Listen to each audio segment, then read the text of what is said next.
Bonsoir à tous, bienvenue dans votre émission La Réunion Léla. On va parler milieu hospitalier, voir un petit peu c'est quoi ce collectif interhôpitaux qui existe également à La Réunion, voir qu'est-ce que demande aujourd'hui le personnel hospitalier. C'est dans Cosmo Réunionnais.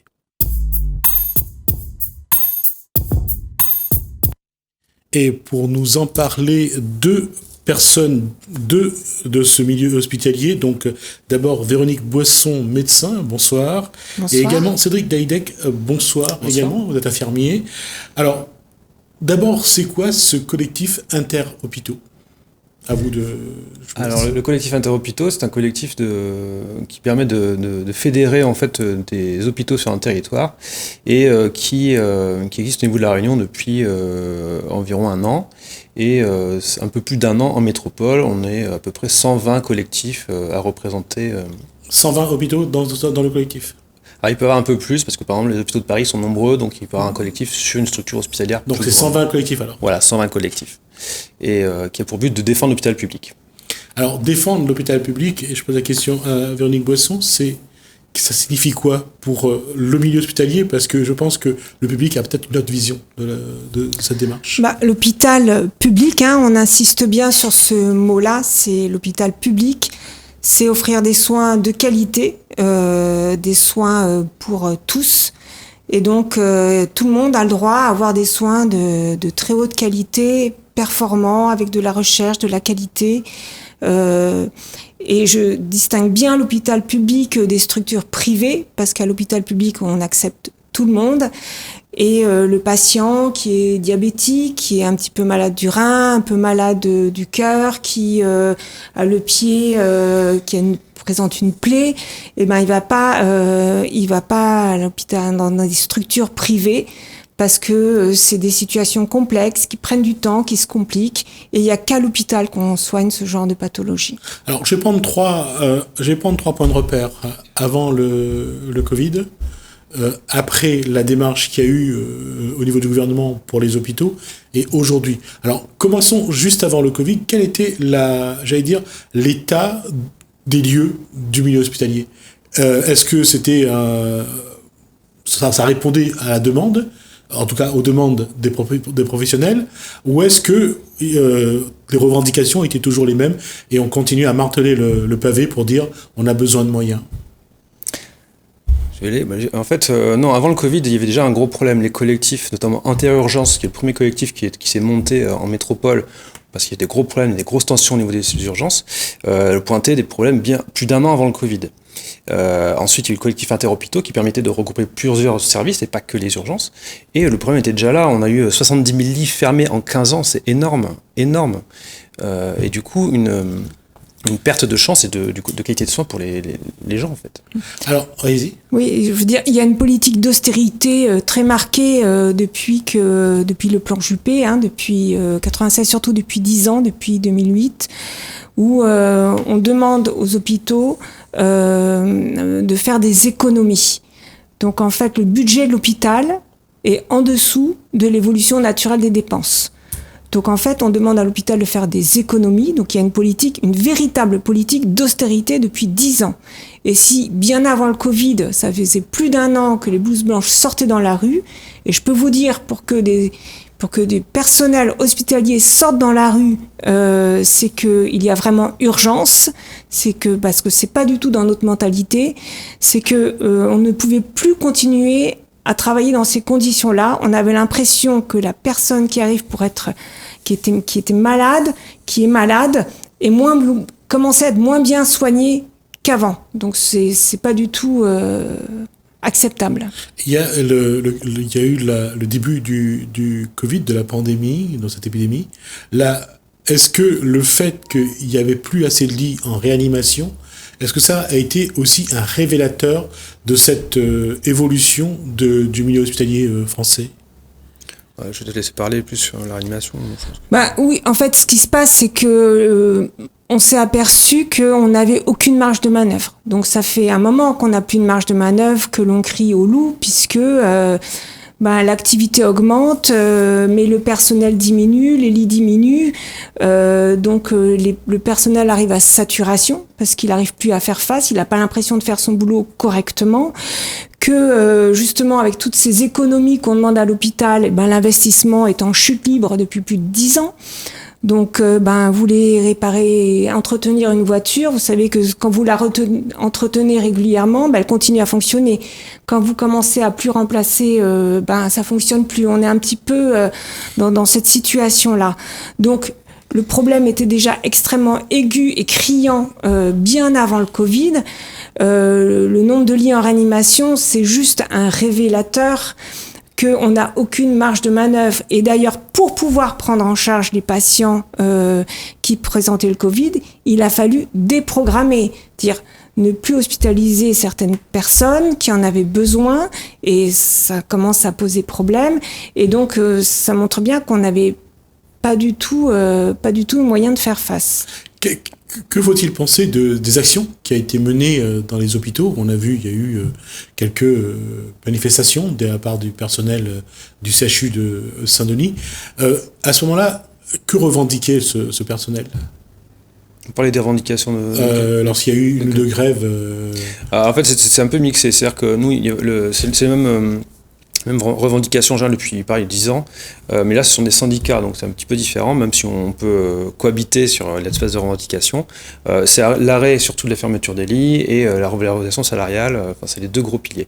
Mais pour ce qui concerne le collectif interhôpitaux, le premier élément n'est pas la revalorisation salariale, mais d'abord les lits. C'est les lits, et donc d'avoir suffisamment de moyens pour soigner, c'est ça la démarche? Oui, c'est ça, et quand on parle de lits, on parle pas que de lit, évidemment, on parle de personnel, c'est-à-dire que pour un lit, vous avez le médecin qui va avec pour gérer le patient, ainsi que l'agent hospitalier, l'infirmier, l'aide-soignant et toute personne qui tourne autour, y compris les biomédicaux, les administratifs. Il y a eu une démarche après, à un moment, c'est l'ambulatoire.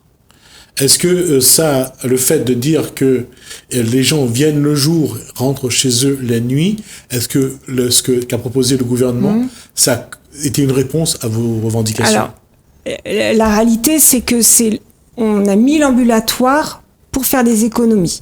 Enfin, j'exagère un petit peu, mais à peine.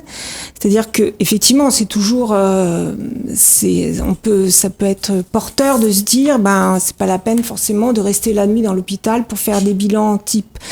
Mais actuellement, on s'est dit, l'hospitalisation coûte trop cher. Pourquoi ? Parce que c'est des nuits que l'on paye avec du personnel qu'on paye la nuit, et donc on va faire venir les gens que la journée.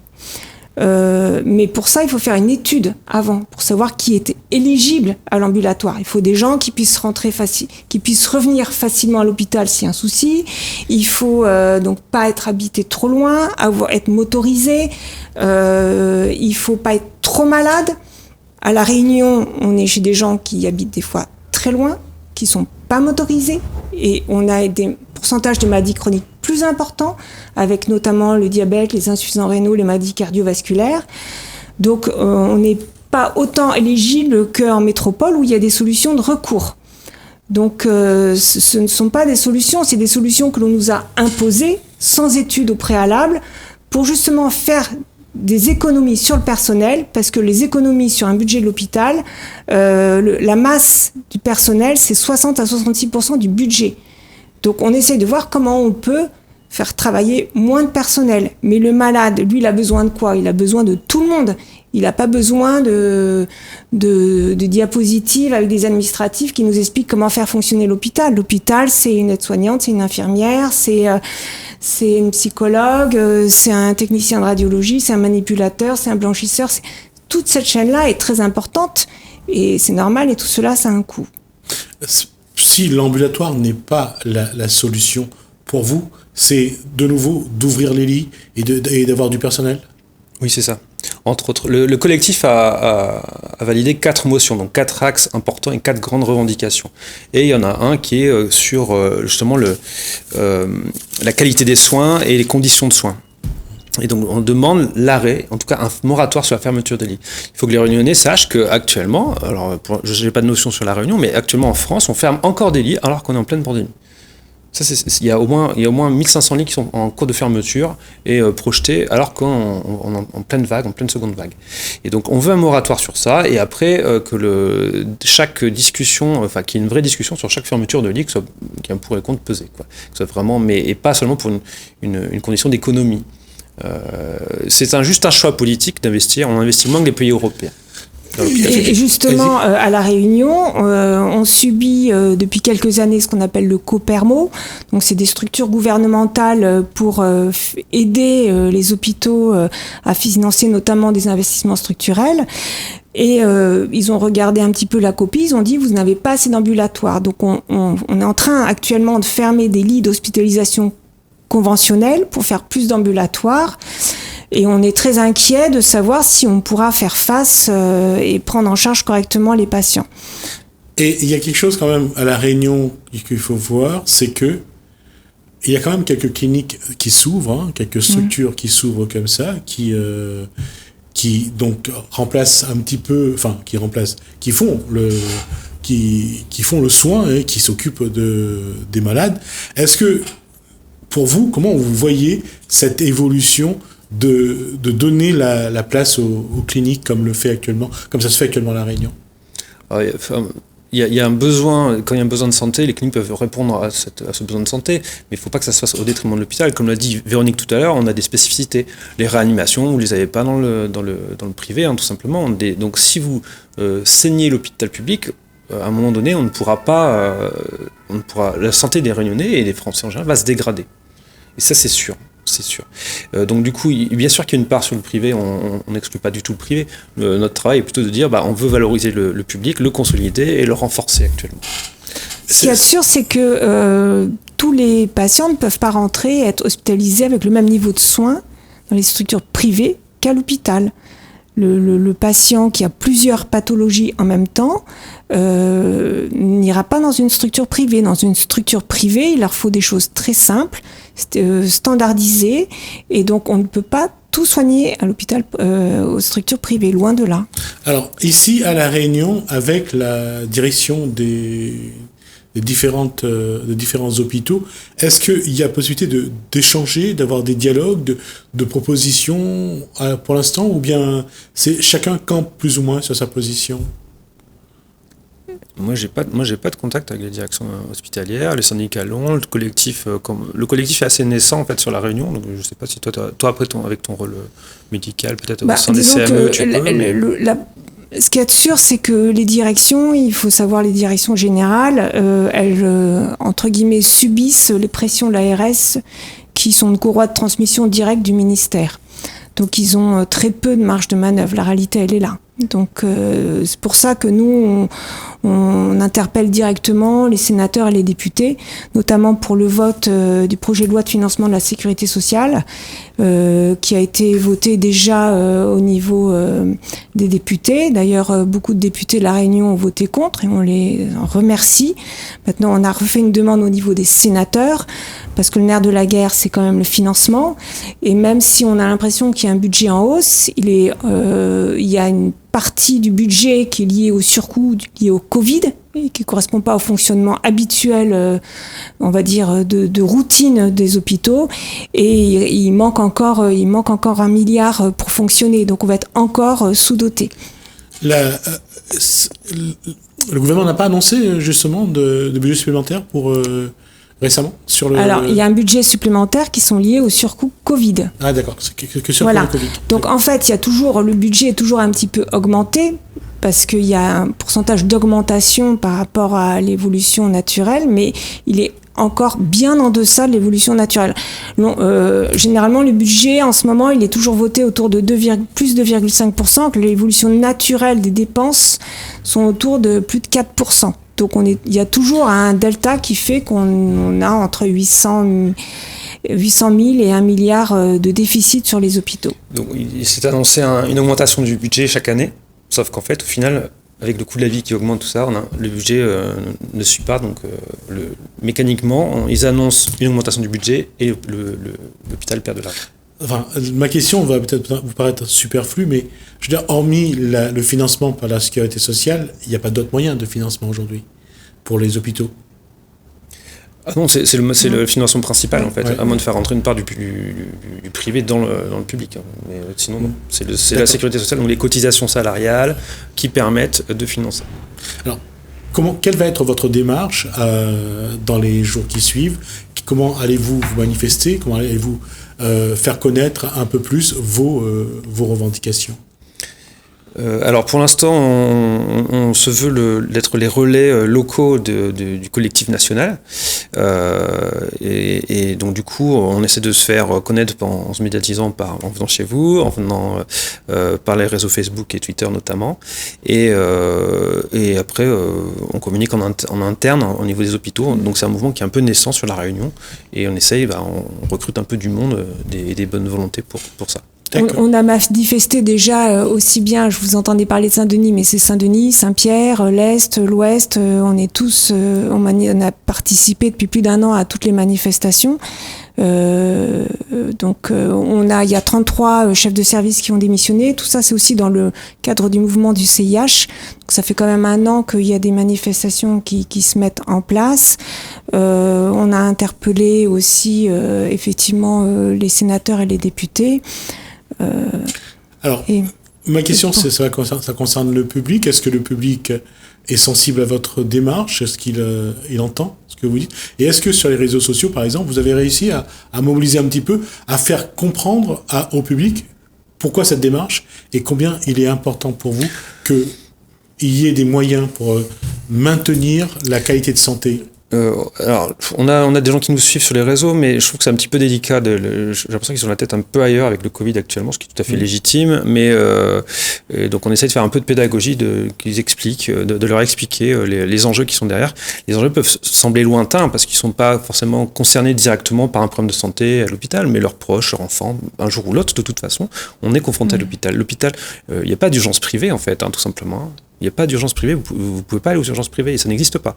Donc s'il n'y a personne, s'il n'y a pas assez de personnel, vous allez attendre beaucoup, vous allez avoir une perte de chance et moins de moyens face à vous, avec des équipes qui ont un turnover très important, c'est-à-dire qu'ils se renouvellent en permanence, une grosse charge de travail parce qu'il y a beaucoup trop de patients par rapport au nombre de personnel. Donc nous on demande aussi un ratio, une proportion fixe entre le nombre de personnel et le nombre de soignants, histoire qu'une infirmière se retrouve pas avec 30 patients, ce qui est quand même très compliqué.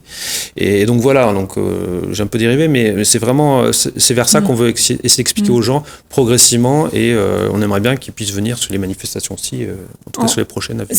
Alors il faut savoir qu'une des coprésidentes du CIH est Marie Citrini, qui est la représentante des usagers au niveau de la PHP.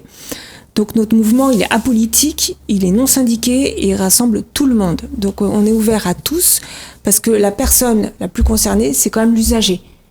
Effectivement, ce qu'on veut, c'est qu'il y ait des lits pour les accueillir, du personnel pour s'en occuper et correctement, pas une infirmière pour 15 voire 15 malades des fois la journée, donc et qu'on ait des infrastructures qui correspondent.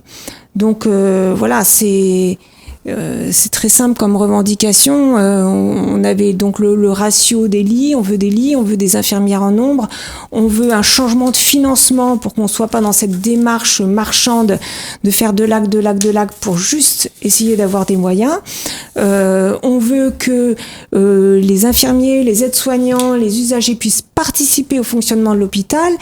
Cet hôpital, il est pour le public, il est à nous, c'est à nous de nous emparer de ce joyau. Il y a beaucoup de pays, notamment les Américains, les Anglais, nous envient ce système de santé. Il est urgent de le faire vivre et d'éviter qu'il périclite, parce que vraiment, c'est insidieux. Mais là, on sent une très nette dégradation de la qualité des soins depuis plus de 10 ans.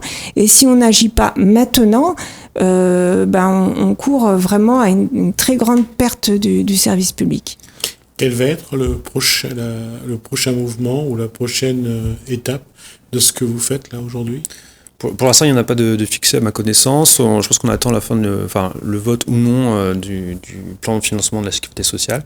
Et je pense que d'ici la fin d'année, il va y avoir quelque chose. C'est un peu contraint du fait du Covid et l'interdiction de se regrouper. Donc, en tout cas, on sera présent sur les réseaux sociaux, le Facebook CIH La Réunion ou CIH 974 pour le Twitter. Voilà. D'accord. Alors, ce que je vous propose, c'est que dès que vous aurez d'autres informations, je vous inviterai, je vous accueillerai donc sur ce plateau pour que vous puissiez donc exposer votre démarche donc au public et à la population. Merci. Merci de nous avoir reçus. À Cédric Daïdec et merci à Véronique Boisson, donc médecin elle. Donc pour ces informations, on aura l'occasion donc de vous revoir et voir un petit peu quelle est l'évolution de cette situation. Merci à vous. Merci. On va passer à autre chose.